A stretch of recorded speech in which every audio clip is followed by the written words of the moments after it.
नमस्कार दोस्तों, स्वागत है आपका अपने YouTube channel online study with DK में। दोस्तों आज हम आपके लिए लेकर आए हैं एनसीईआरटी बेस्ड इम्पोर्टेंट नोट्स जो कि होंगे कक्षा 7 से संबंधित। और कक्षा 7 के अंदर हम देखेंगे अध्याय 2 जो कि है हमारी पृथ्वी के अंदर। और ये जो चैप्टर है ये भूगोल से संबंधित है, जियोग्राफी से संबंधित है।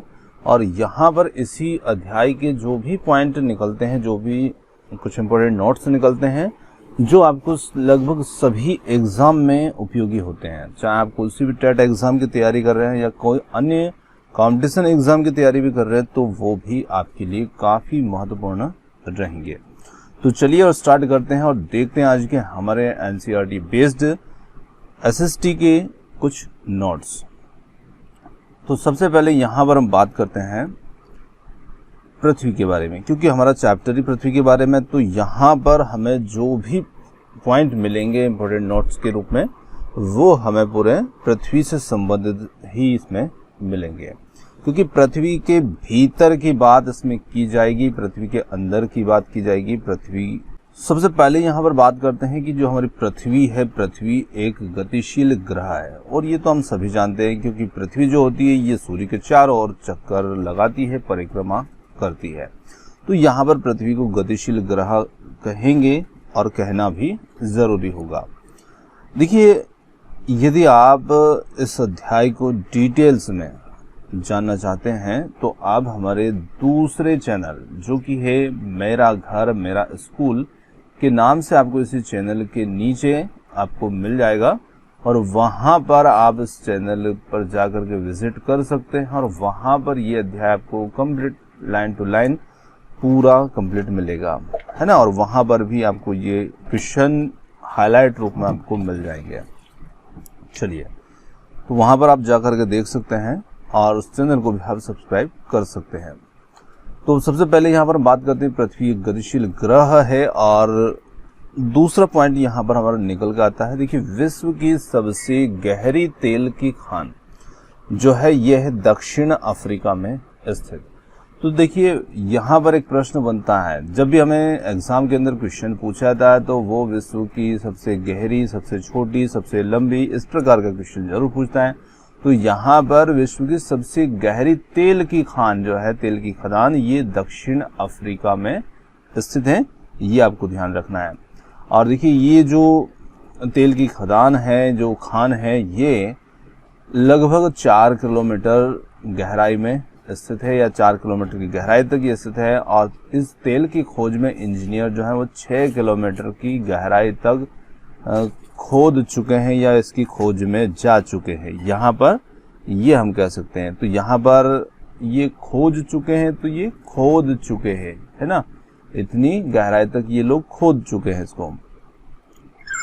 चलिए अगले पॉइंट की बात करते हैं। यहाँ पर समुद्र की सतह से जो पृथ्वी का केंद्र है उसकी गहराई लगभग 6000 किलोमीटर है। अब देखिए, पृथ्वी को यदि हम मान लेते हैं कि ये हमारी पृथ्वी का एक स्वरूप है इस प्रकार का, तो इसका जो केंद्र होगा, अब चूंकि हम तो यहाँ बाहर रहते हैं इसकी सतह पर, तो इसके केंद्र तक की जो गहराई है ना, वो कितनी है, वो 6000 किलोमीटर तक इसमें गहराई है ना। और खोज कहाँ तक हो चुकी है, मतलब कहाँ तक खोदा जा चुका है, अधिकतम तो 6 किलोमीटर आप समथिंग समझ सकते हैं। अभी हमें इसको 1000 गुना और खोदना पड़ेगा, जब जाकर के हम केंद्र तक इसके पहुंच सकते हैं, और जो कि असंभव होगा, है ना, बिल्कुल ये संभव नहीं होगा। तो देखिए, यहाँ से हमें प्रश्न मिलता है कि भूपर्वती की जो पृथ्वी की सतह है वहाँ से आप केंद्र की जो दूरी होती है वो कितनी होती है, तो ये 6000 किलोमीटर तक होती है, और इसे हम समुद्री सतह से माप रहे हैं। चलिए अगले पॉइंट की बात करते हैं। पृथ्वी की जो सतह होती है उसके सबसे ऊपर के सतह को कहते हैं हम भूपर्वती। भूपर्वती जो होती है ये सबसे ऊपरी सतह होती है। तो पृथ्वी के अंदर जो परतें होती हैं उन्हें हम कुछ 3 परतों में बांट देते हैं। तो जैसे 3 परतें होती है, तो सबसे पहली जो ऊपर की होती है उसे हम भूपर्वती कहते हैं। फिर उसके बाद जो सेकेंड लेयर होती है उसे हम उसका प्रवार या फिर मेंटल भी कहते हैं। और सबसे अंदर का जो होता है वो उसका क्रोड कहलाता है ना। ये 3 ऐसी परतों के रूप में उसे बांटते हैं। तो सबसे ऊपर की परत की यहाँ पर बात की जा रही है, जो हम जिस पर रहते हैं ये भूपर्वटी है। और ये परत जो होती है ना, ये सबसे ही पतली होती है, मतलब कि थोड़ी कम चौड़ी ये होती है। अब ये इसकी जो चौड़ाई हो सकती है ये कहाँ तक हो सकती है, तो चलिए देखते हैं। तो देखिए भूपर्वटी जो होती है ना, ये महाद्वीपीय संहति में, महाद्वीपीय संहति का मतलब होगा कि जैसे हम पृथ्वी के ऊपर देखते हैं तो कहीं पर हमें महाद्वीप नजर आते हैं, कहीं पर महासागर नजर आते हैं। तो दोनों की यहाँ पर बात की जा रही है कि यदि हम इसको महाद्वीपीय संहति में देखते हैं, यानी कि महाद्वीपीय क्षेत्र में देखते हैं, तो ये 35 किलोमीटर तक इसकी चौड़ाई या मोटाई आप कह सकते हैं, और समुद्री सतह में केवल ये 5 किलोमीटर तक भी हो सकती है। तो जैसे हम महाद्वीप या महासागर की बात करते हैं तो उसके भीतर की गहराई की बात हम करेंगे कि वहां से भूपर्वटी कितनी मोटी हो सकती, कितनी चौड़ी हो सकती, तो वहां पर सिर्फ ये कहीं कहीं पर 5 किलोमीटर तक भी हो सकती है। चलिए अगले पॉइंट की बात करते हैं। अगला जो पॉइंट आता है महाद्वीपीय संहति। महाद्वीपीय संहति का मतलब हम समझ चुके हैं कि जो महाद्वीपीय क्षेत्र होते हैं, जो हमारे 7 महाद्वीप होते हैं, तो उन संहति में मुख्य रूप से सिलिका और एल्यूमिना जैसे खनिजों की ये बनी होती हैं, और वहां पर इसे Cl कहा जाता है।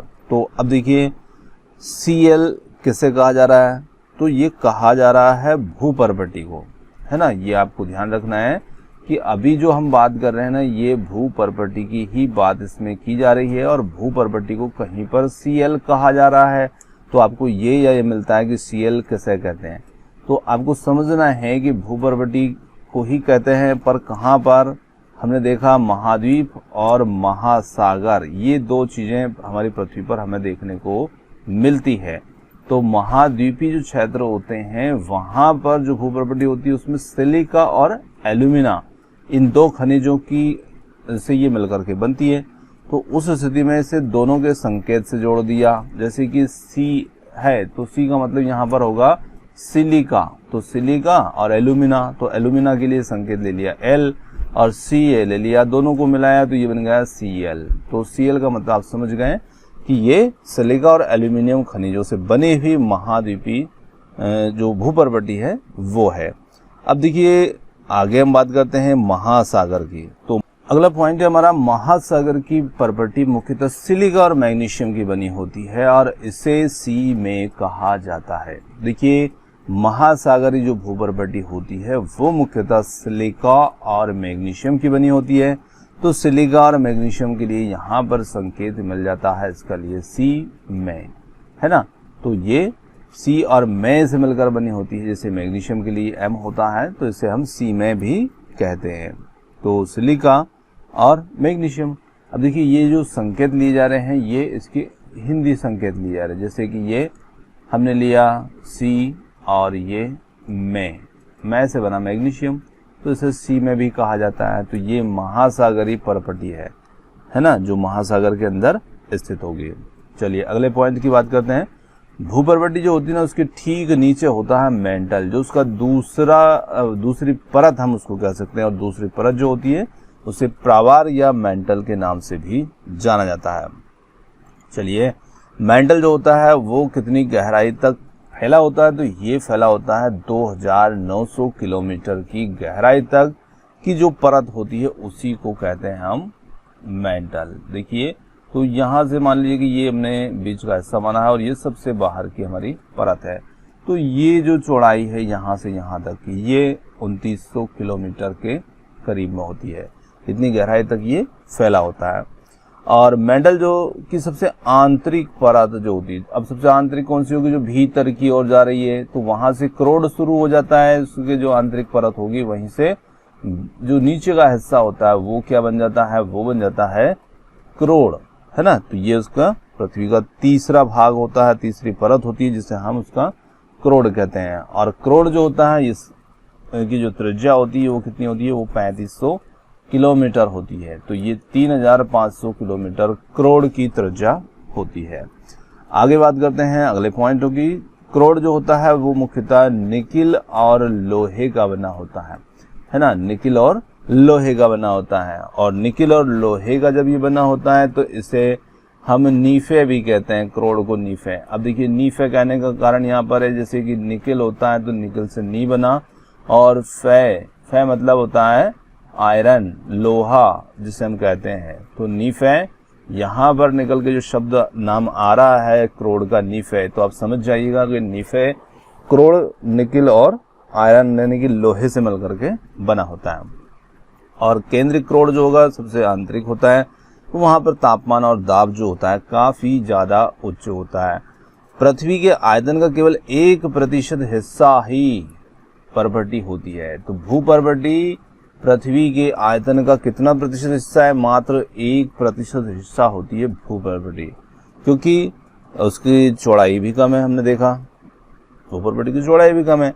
और यदि हम बात करते हैं उसकी मेंटल वाली परत की, जिसकी चौड़ाई हमने देखी थी कि ये 2900 किलोमीटर के करीब में है, तो वो पृथ्वी के आयतन का लगभग 84% हिस्सा जो है वो मेंटल है, उसकी दूसरी परत है।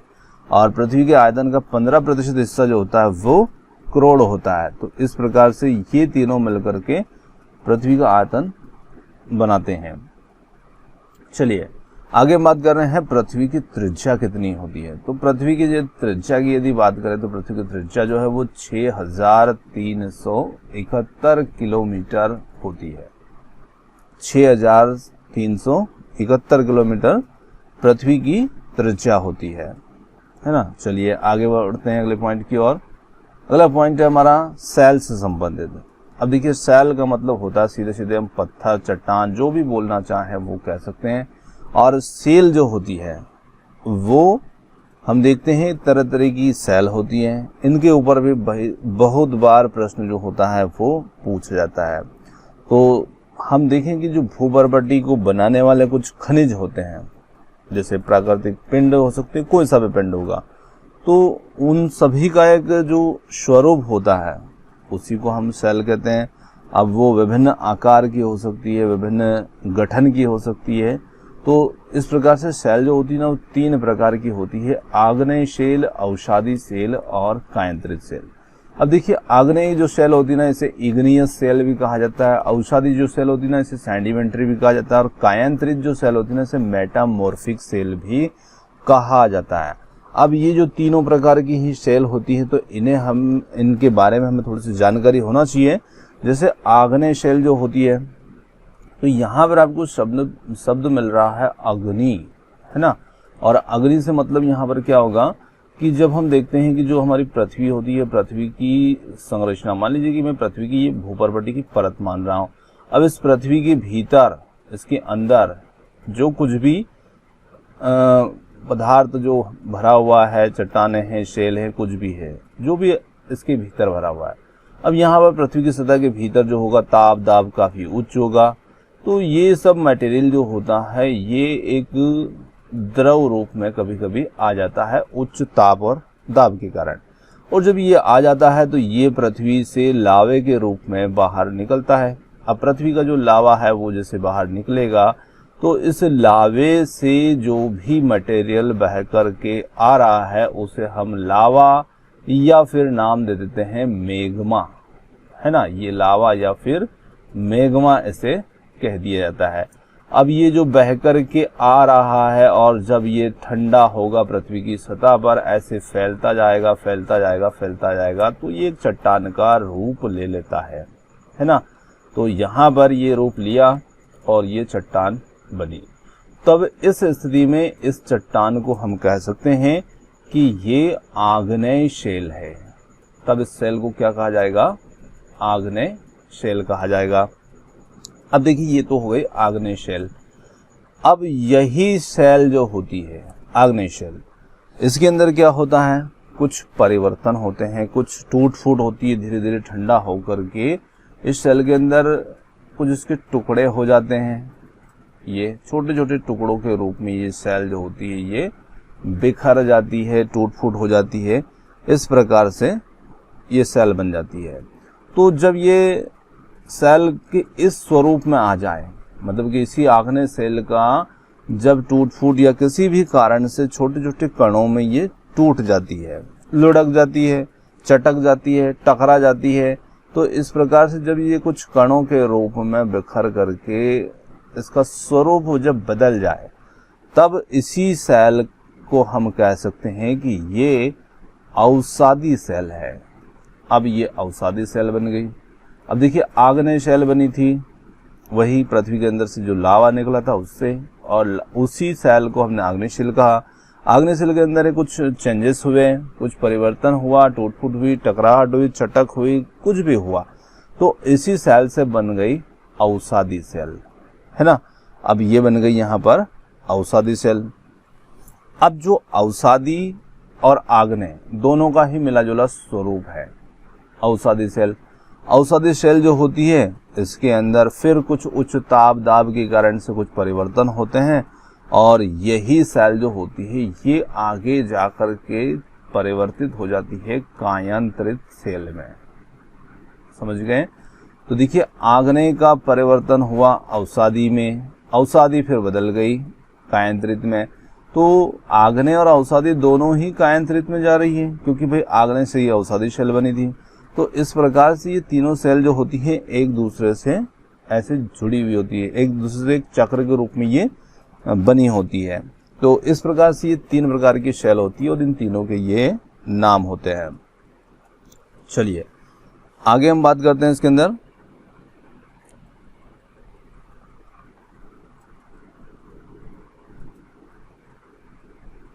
आग्नेय सेल जो होती है इसे प्राथमिक सेल भी कहा जाता है ना। इसे हम प्राथमिक सेल भी कह सकते हैं। चलिए आगे बढ़ते हैं। आग्नेय सेल दो प्रकार की होती है, अंतर्भेदी और बहिर्भेदी। देखिए अंतर्भेदी और बहिर्भेदी का मतलब क्या है। तो हमने ये देखा था कि यहाँ पर जो लावा था पृथ्वी के भीतर जो उठ रहा था उच्च ताप दाब के कारण, वो फूट करके बाहर आ गया। तो जब ये बाहर आ जाए तब इसे कहते हैं बाहर भेदी, मतलब जो पृथ्वी को भेद करके बाहर आ गया, तो बहिर्भेदी या बाहर भेदी कह सकते हैं।